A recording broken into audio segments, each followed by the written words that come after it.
सती साधना। सती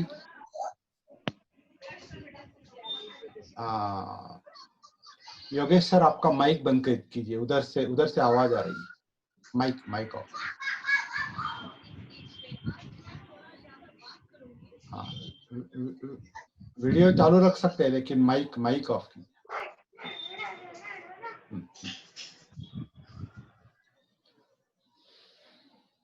okay.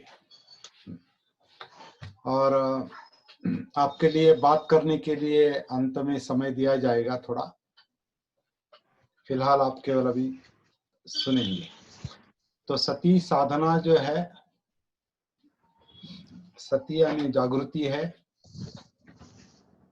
आत्मभान है, अपमाद है, अपने आप से कनेक्शन है। सती यानी जागृति है। तो ये जागृति की साधना है। साधना का मतलब किसी बात को साध्य करने के लिए, किसी उद्देश्य को साध्य करने के लिए आप जो कुछ करते हैं, जो कुछ प्रैक्टिस करते हैं, उसे साधना कहा है। हम साधक है, सामने कुछ ना कुछ उद्देश्य है, साध्य है, और साधक साध्य तक जाने के लिए, उद्देश्य तक पहुंचने के लिए जो कुछ करता है उसे साधना कहते हैं और प्रैक्टिस है। तो साधना को समझ लेंगे, उद्देश्य को समझ लेंगे, और क्या करना है, फिलहाल क्या करना है, तो हमें जागृति की साधना करनी है। जागृति की साधना क्यों करनी है? क्योंकि हम जागृत नहीं हैं। साइकोलॉजी भी कहती है, मानस शास्त्र भी कहता है कि हमारा मन जो है वो 80-90% अजागृत रहता है और 10% केवल जागृत रहता है। मतलब हमारा जीवन के साथ जो कनेक्शन है, हमारा जीवन के साथ जो जुड़ाव है, वो केवल 10% होता है। बाकी सारा जो है वो एक तरह से अज्ञात रहता है, और इसे बुद्ध की भाषा में अविद्या कहा है। अविद्या यानी नॉट नोइंग, हम जानते नहीं, हम अपने जीवन को जानते नहीं, हमारी विचार प्रक्रिया को हम जानते नहीं, हमारे मन में जो इमोशंस, भावनाएं निर्माण होती है उसे हम जानते नहीं, हमें गुस्सा क्यों आता है हम जानते नहीं, हमें आनंद क्यों होता है हम जानते नहीं, हम डिप्रेशन में क्यों जाते हैं हम जानते नहीं, दुख क्यों होता है जानते नहीं। और दुख अगर जानते नहीं तो फिर दुख से बाहर कैसे आएंगे? इसलिए जहां दुख है उस मन में उतरना पड़ेगा, दुख का लोकेशन, दुख जहां है वो महसूस करना पड़ेगा। दुख मन में है, मन शरीर में है,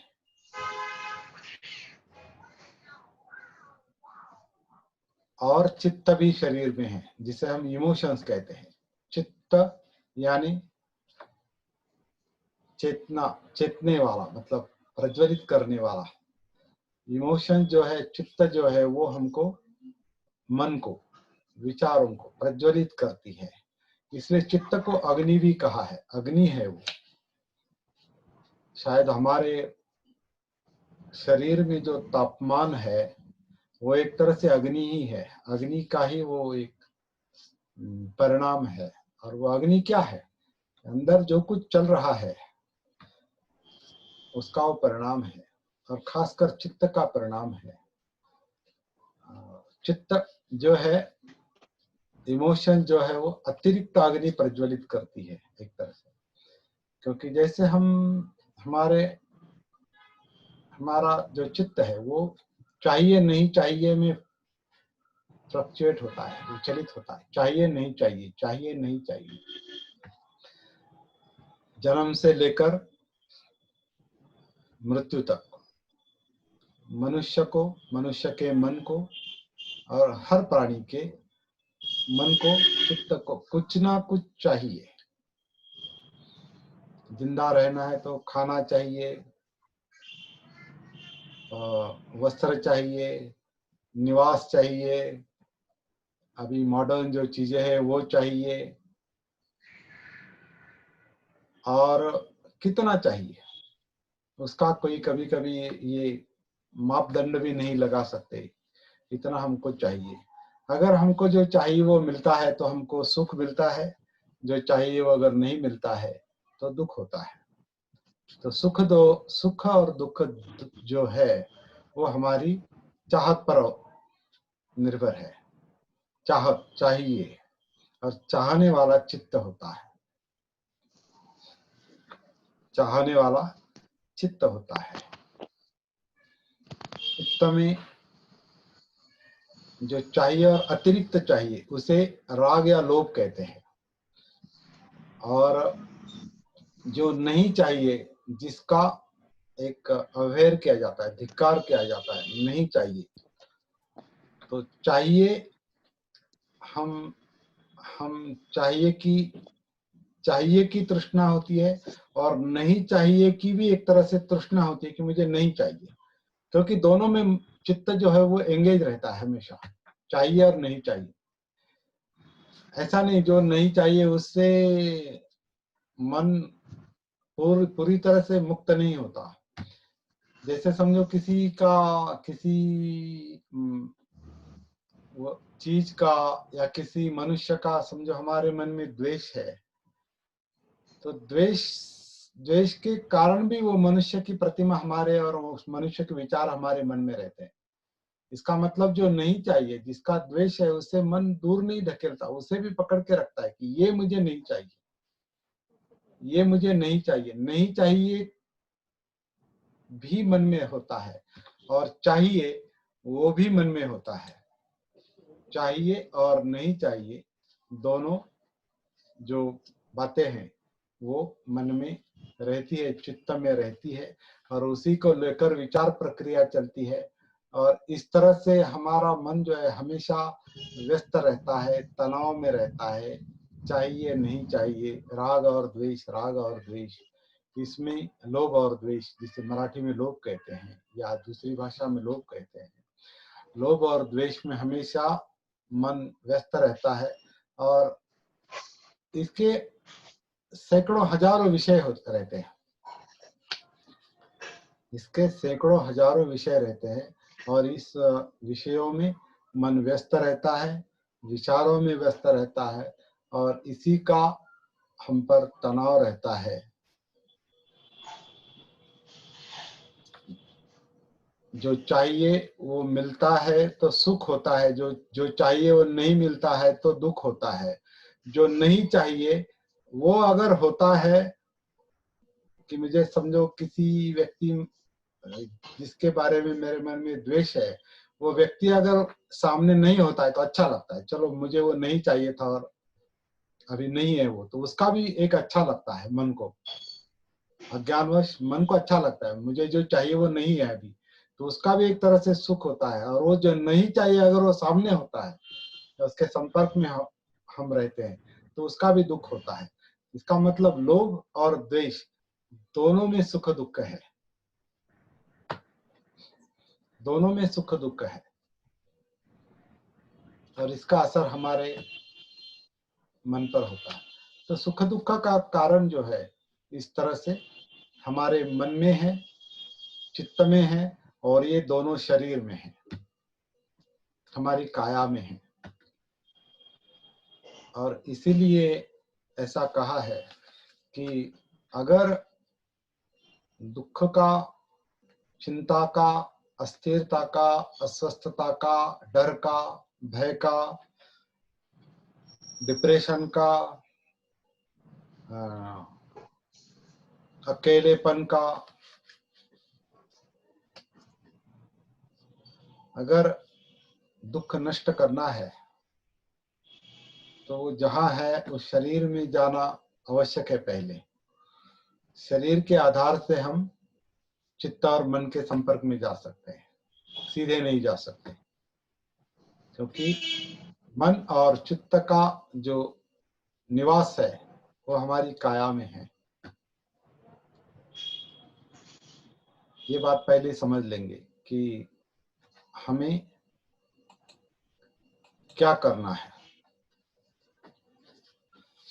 हमें क्या करना है, ये बात पहले समझ में लेंगे। पहला काम ये है कि अपने आप के साथ जुड़ जाना है, क्योंकि अपने आप में हमारे अंदर दुख है और सारी समस्याएं इसके अंदर है। तो अंदर जाना पड़ेगा, मन के संपर्क में जाना पड़ेगा। और मन के संपर्क में कैसे जाएंगे? तो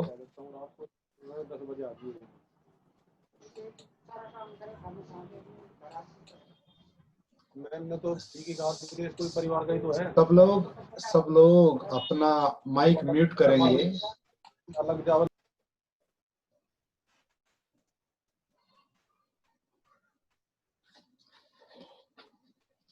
भारती जी अपना माइक म्यूट रखिए। तो जहां दुख है उस सुख दुख में एक सूचना यह है, यहाँ पर अगर 10 मिनट के बाद अगर ये डिस्कनेक्ट होता है तो हम फिर से कनेक्ट हो जाएंगे। हमारा विषय शायद अधूरा रह सकता है, तो फिर से कनेक्ट हो जाएंगे। भारती जी अपना माइक म्यूट रखिए। तो जहां सुख दुख है उस काया में उतरना जरूरी है, शरीर में उतरना जरूरी, शरीर के साथ संपर्क बनाना जरूरी है, क्योंकि शरीर में चित्त और मन है जो हमारे सुख दुख का कारण है। ये सिंपल सूत्र है, बुद्ध ने जो बताया है ये बहुत सिंपल सूत्र है। और ये केवल बुद्ध ने बताया है इसलिए हम मानते हैं, ऐसी बात नहीं। जैसे बुद्ध ने ये भी कहा है कि अपने अनुभव के आधार से इसको मानो, देखो पहले, और फिर अपने अनुभव के आधार से इसको स्वीकार करो।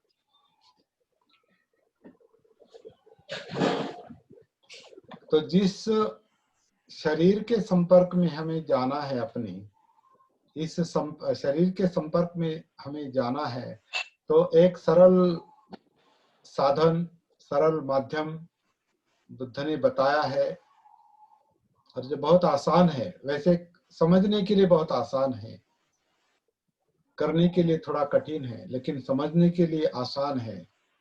तो जो आसान है वो पहले समझ लेंगे। शरीर के अंदर अगर उतरना है तो सबसे आसान तरीका जो है वो है, जो शरीर, हमारा शरीर जो सांस अंदर लेता है और सांस बाहर छोड़ता है, उस सांस के प्रवाह के संपर्क में जाना, उस प्रवाह में उतरना। और यही हमारा पहला चरण है, पहला एंट्री पॉइंट है, सांस के आधार से काया में उतरना।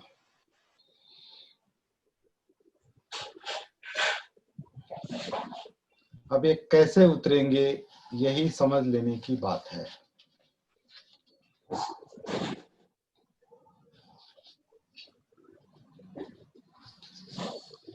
कुछ लोगों को ये पता है कि इसे आन और अपान कहते हैं। सांस को पाली में आन और अपान कहते हैं। और कुछ लोग आन और अपान को शरीर में उतरने का जरिया, शरीर में उतरने का माध्यम देखने के बजाय उस पर ध्यान किया जाता है, उसके उसका उसको जैसे दूसरा विषय बनाया जाता है। हालांकि बुद्ध ने सांस को काया में उतरने का जरिया, काया में उतरने का माध्यम बताया है, न कि उस पर अलग से ध्यान देने का।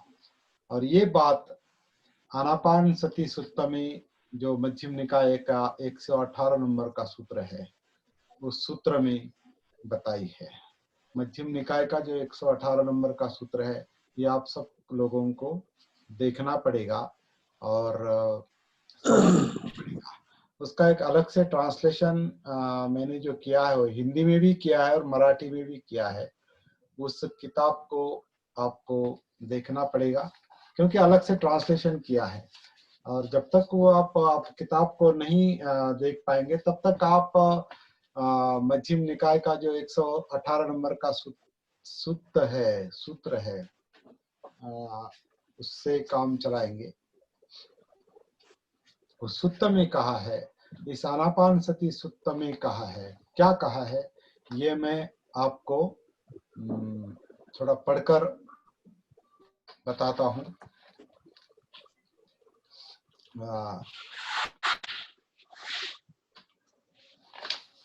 आरंभ का जो हिस्सा है उतना ही मैं आज पढ़ूंगा, छोटा है वो। आनापान सती सूत्र, मध्यम निकाय, सूत्र क्रमांक 118। ऐसा मैंने सुना। ये ऐसा मैंने सुना, ये बुद्ध के जो ज्येष्ठ शिष्य थे आनंद, जो बुद्ध के 25 साल उनके संपर्क में थे, सेवा में थे। और ऐसा कहते हैं कि ज्यादातर सूत्र आनंद के कंठस्थ थे और उनकी मेमोरी बहुत स्ट्रांग थी और उनके सूत्र कंठस्थ होने के कारण तथागत के जाने के बाद भिक्खु संघ ने कहते हैं कि उनको याचना की थी कि वो बुद्ध ने बताए हुए शिक्षाएं, बुद्ध ने बताए हुए सूत्र संघ को बताए। तो पहली संगीति में जो सूत्र पठन हुआ था, उस सूत्र पठन में उन्होंने कई सारे सूत्र बताए थे, उसमें से एक सूत्र है। और हर सूत्र की शुरुआत जो है वो एवं में सुतम, ऐसा मैंने सुना, इस तरह से होती है, ऐसा मैंने सुना। तो इस सूत्र की शुरुआत है ऐसा मैंने सुना। एक समय तथागत श्रावस्ती में मिगार माता प्रासाद के पूर्वाराम में सारिपुत्र, महामुद्गल्यायन, महाकाश्यप, महाकात्यायन, महाकोठित, महाकल्पिन, महाचुंद, अनुरुद्ध, रेवत, आनंद और अन्य अभिज्ञात स्थविर श्रावक शिष्यों के साथ विहार कर रहे थे। तब कार्तिक पूर्णिमा के रात तथागत ने भिक्खु संघ को संबोधित किया। अब ये ध्यान देने वाली बात है कि ये सूत्र किन लोगों को बताया जो पहले ही कुछ प्राप्ति किए हुए थे। अभी जो सारे नाम है, सारिपुत्र, महामुद्गल्यायन, ये तो बुद्ध के कहते हैं कि ज्येष्ठ सेनापति थे, भिक्षुओं में सबसे सीनियर सेनापति थे।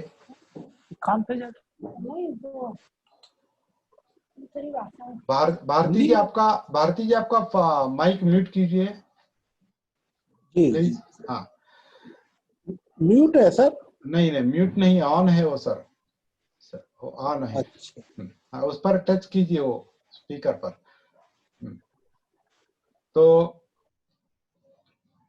ये जो सूत्र बताया है सारिपुत्र महामुद्गल्यायन, ये भी बुद्ध के ज्येष्ठ शिष्य थे।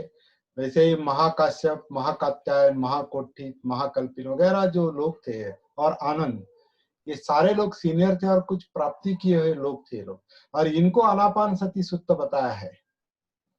इनके सामने ये देशना की है, ये पहले समझ लेने की बात है। इसलिए इसका मतलब ये है, आनापान सुत्त जिसे बहुत साधारण तौर पर लेते हैं बहुत से लोग कि आनापान सुत्त एक, जैसे कि ये आनापान सती एक प्राइमरी साधना है और केवल एकाग्रता के लिए साधना है, तो इस तरह से उसका महत्व नहीं है। उसका महत्व जो है वो कितना बड़ा है, वो जितना हम इस सूत्र के अंदर जाएंगे, उसका अवलोकन करेंगे, इसकी प्रैक्टिस करेंगे, तो आपके समझ में आएगा साधक के कि ये कितना महत्वपूर्ण सूत्र है।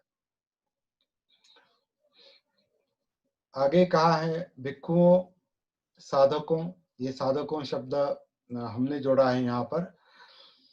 भिक्षुओं साधकों, मैंने इस दुख मुक्ति विमुक्ति के मार्ग के लिए प्रयत्न किए हैं। इस मार्ग में ही मेरा चित्त लगा हुआ था। भिक्षुओं साधकों, जो प्राप्त करना है उसे प्राप्त करने के लिए, जिसका साक्षात्कार अनुभव करना है उसका अनुभव करने के लिए प्रयत्न करो। भिक्षुओं साधकों, आनापान सती की भावना करना महाफलदायक है। आनापान सती की अधिकाधिक भावना करने से वह 4 सती पट्ठानों को परिपूर्ण करती है और सती पट्ठानों की भावना अधिकाधिक करने से 7 बोध्यांगों की परिपूर्णता साध्य होती है और 7 बोध्यांगों के कारण विद्या और विमुक्ति की परिपूर्णता साध्य होती है। तो ये सूत्र की क्या कहेंगे, वन लाइन है, ये सार है, सूत्र का सार है कि इस पूरी